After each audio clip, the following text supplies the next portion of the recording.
Inilah rekaman detik-detik drone FPV Rusia menghancurkan senjata AS-90 milik Ukraina. Drone secara beruntun maju dan menghantam senjata tersebut secara akurat. Rekamannya beredar di Telegram pada Rabu 23 Oktober 2024.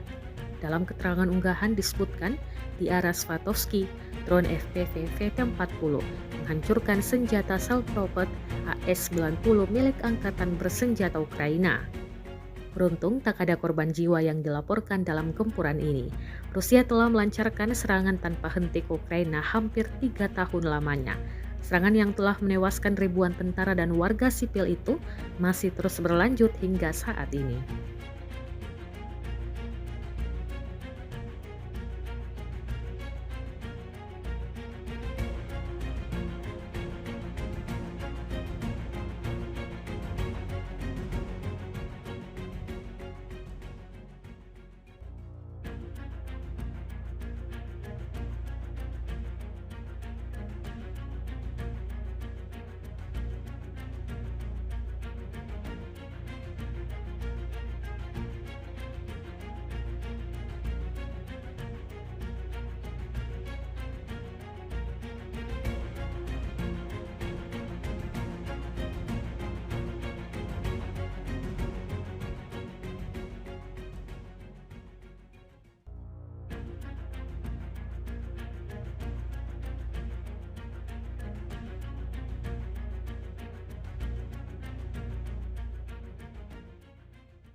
Download Tribun X sekarang, menghadirkan lokal menjadi Indonesia.